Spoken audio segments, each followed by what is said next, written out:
সংসার গোছাতে প্রতিটা মেয়েই অনেক পছন্দ করে।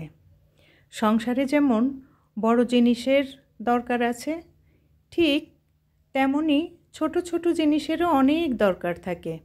তেমনি ছোট্ট কিউট সুন্দর একটা জিনিস নিয়ে আজকে আমি আপনাদের সামনে হাজির হয়েছি। হ্যালো, আসসালামু আলাইকুম এভরিওয়ান। কেমন আছেন সবাই?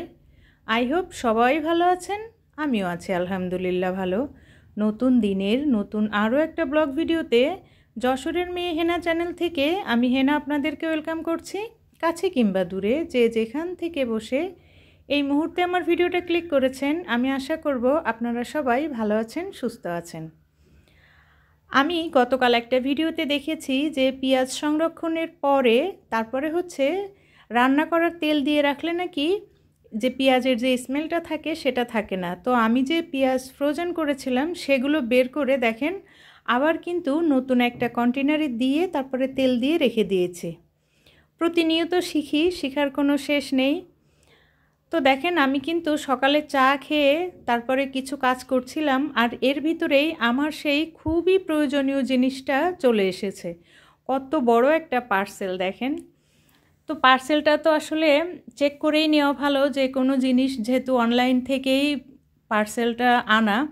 তো দেখেন আমি কিন্তু সেই ডেলিভারি ম্যান ভাইয়াটাকে দিয়েই এটা ওপেন করে নিয়েছি, আর তখন আপনাদের জন্য ছোট্ট একটা ক্লিপ রেখেছি। আর এই যে আমার খুবই প্রয়োজনীয়, খুবই দরকারি একটা ছোট্ট কিউট জিনিস। আর এটা কি বলবো, এটা একটা খুবই ছোট্ট আলনা। আলনার প্রচলন এখন কিন্তু আমাদের যে দৈনন্দিন জীবন সেখান থেকে অনেকটা চলেই গেছে, আমরা কিন্তু এখন ব্যবহার করি না। তারপরেও না, যেহেতু এই শীত এসেছে, তারপরে গরমের টাইমে কিছু কাপড় অনেক সময় দেখা যায় যে একটু খুলে ছড়িয়ে রাখলে সেটা না ভালো থাকে। তো অনেকটা জায়গা যেহেতু আমার নেই, বাসাবাড়িতে আমরা ছোট যে জায়গাতে বসবাস করি, তো আমি আমার খুবই প্রয়োজনীয় এই জিনিসটা খুঁজছিলাম। তবে আমি যে এই রকম খুঁজছিলাম তা কিন্তু না, মানে আমি অনেক দিন থেকে চাচ্ছিলাম যে কী রকম একটা জিনিস হলে অল্প জায়গার ভিতরে হয়ে যাবে। তো আমি একটা ভিডিওতে দেখে এটা আমি অর্ডার করেছিলাম। আমি একটা ফেসবুক পেজ থেকে এই পার্সেলটা নিয়ে এসেছি। পার্সেল বলতে কি, মিনি যে ছোট্ট আলনাটা সেটা। আর দেখেন এটা কিন্তু আমি আমার ভাইয়ের রুমের জন্য এনেছি। ও প্রতিদিনই ওর যে ব্লেজারগুলো থাকে, শীতের পোশাকগুলো থাকে, সেগুলো রাখার জন্য খুবই সমস্যা হচ্ছিল। তা আসলে আমরা যেটা প্রতিদিন ব্যবহার করি সেটা তো আর আলমারিতে বা ওয়ার্ড্রোবে তুলে রাখা যায় না, একটু বাহিরে রাখলে খুবই ভালো হয়। তো আমিও দেখেন একদম সুন্দর করে একটা কাপড় দিয়ে মুছে তারপরে নিয়ে এসেছি একদম রুমে, যেখানে আমি রাখবো। আমার মেশিনটার পাশেই ছোট্ট একটু জায়গা আছে, আমি ঠিক যেরকম চেয়েছিলাম একদম সেরকম পেয়েছি। মজার বিষয় দেখেন এখানে কিন্তু দুই পাশে টোটাল 3টা এভাবে ছোট ছোট যে কোনো জিনিসে আপনি রাখতে পারবেন। এটাকে কি বলবো আমি জানি না, আপনারা বুঝে নেবেন। তো আমি এখানে আমার ভাইয়ের স্যান্ডো গেঞ্জি রেখেছি, আর আমি না সুন্দর করে সাজিয়ে দিয়েছি। রুমটার না পুরো লুকটাই চেঞ্জ হয়ে গেছে, খুব ভালো লাগছিল। আমরা তো বাঙালি, আমাদের দরজার উপরে সবসময় কিছু না কিছু থাকবেই। তো এই যে আমি এখন দেখলাম যে এখানে আপনি চাইলে সুন্দর একটা বক্সে করে ছোট ছোট যে নিত্য প্রয়োজনীয় ব্যবহারের জিনিসগুলো থাকে সেগুলো কিন্তু রাখা যাবে। আর এটা কিন্তু কাঠের। তবে আমি প্রথমে বিশ্বাস করিনি, তারপরেও যখন আমি হাতে পেয়েছি এটা কিন্তু অনেকটাই ভারী। আমি যখন জায়গা থেকে সরাচ্ছিলাম তখন কিন্তু আপনারা বুঝতে পেরেছেন এটা অনেকটাই ভালো এবং খুবই উপকারী, একটা মানুষের জন্য খুবই পারফেক্ট একদম। আর এই যে আমি এখানে টুপি ঝুলিয়ে রেখেছি, এই পাশে স্যান্ডো গেঞ্জি রেখেছি, আর মাশাল্লাহ সব মিলে রেডি করার পরে আমার কাছে অনেক ভালো লাগছে। আসলে চাইলে ওই নিচের যে জায়গাটা আছে সেখানে জুতার বক্সও কিন্তু রাখা যাবে। সব মিলিয়ে মানে দাম অনুযায়ী খুবই পারফেক্ট। কেমন হয়েছে আপনারা প্লিজ আমাকে কমেন্টস করে জানাবেন।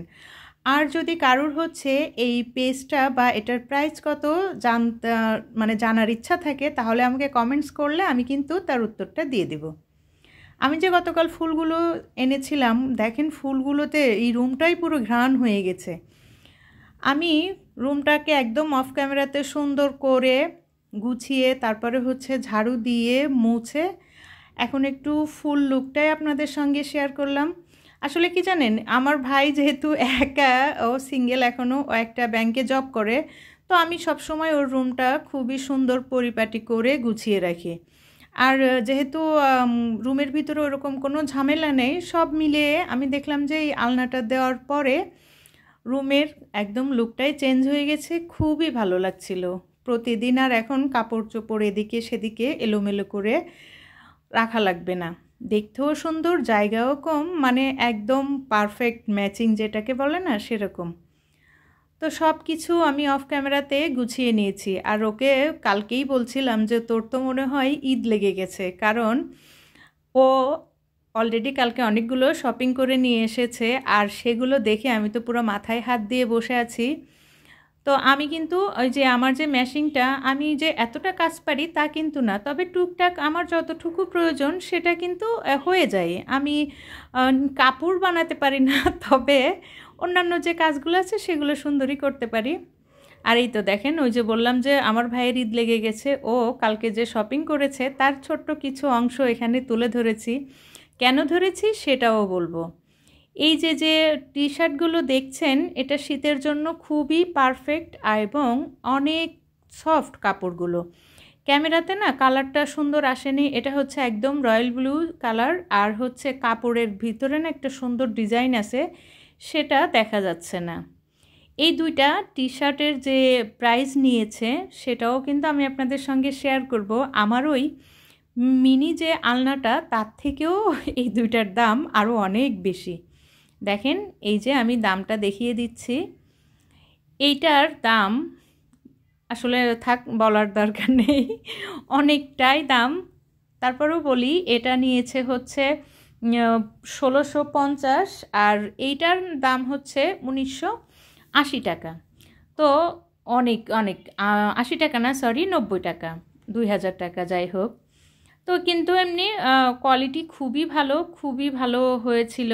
তো সব কিছু মিলিয়ে আমি এখন একটু, যেহেতু বিছনায় কিছুই হয়েছে সেটা সব গুছিয়ে আমি কিন্তু ঝটপট রান্নায় চলে যাব। আর আজকে রান্নাটা না একদম হচ্ছে বাঁধন আপুর রেসিপি অবলম্বনে। এটা নাকি আপুর খুবই ফেভারিট একটা খাবার। বাঁধন আপু, আজকে যদি তুমি আমার ভিডিওটা দেখো তাহলে আমি বলবো আসলেই এটা অনেক সুন্দর একটা খাবার, অনেক টেস্টি। আমি তো খেয়েছি, খুবই মজা।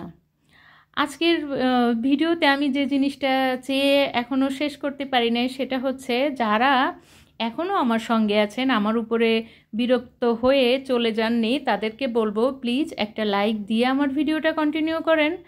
আর যদি আপনি আমার চ্যানেলে নতুন হয়ে থাকেন, আমার চ্যানেলে বলা কোনো কথা, কোনো কাজ যদি আপনার ভালো লেগে যায়, আপনি চাইলেই আমার চ্যানেলটা সাবস্ক্রাইব করে আমার সঙ্গে থেকে যেতে পারেন। পাশে থাকা বেল বাটনটি প্রেস করে রাখবেন, যাতে আমি নতুন কোনো ভিডিও ছাড়লে আপনার কাছে নোটিফিকেশন চলে যায়, আপনি সময় সুযোগ করে আমার ভিডিওটা দেখে নিতে পারেন। আমি কিন্তু রান্নার রেসিপিটা শেয়ার করিনি, তবে আমি একটু বেরেস্তা আর একটু হচ্ছে টমেটো দিয়ে দিয়েছিলাম, ধনেপাতাও দিয়েছি। আর এই তো গতকালের কিছু তরকারি ছিল, সেটা দিয়েই আজকে খাবারটা কমপ্লিট করব। আজকের ভিডিওটা না আমি এখানেই শেষ করে দিচ্ছি। জানি না কেমন হয়েছে, তবে ভালো হলে কমেন্টস করবেন, আর খারাপ হলেও বলবেন। আপনাদের সুন্দর সুন্দর কমেন্টস পড়তে আমার খুবই ভালো লাগে। আসসালামু আলাইকুম, ভালো থাকবেন সবাই।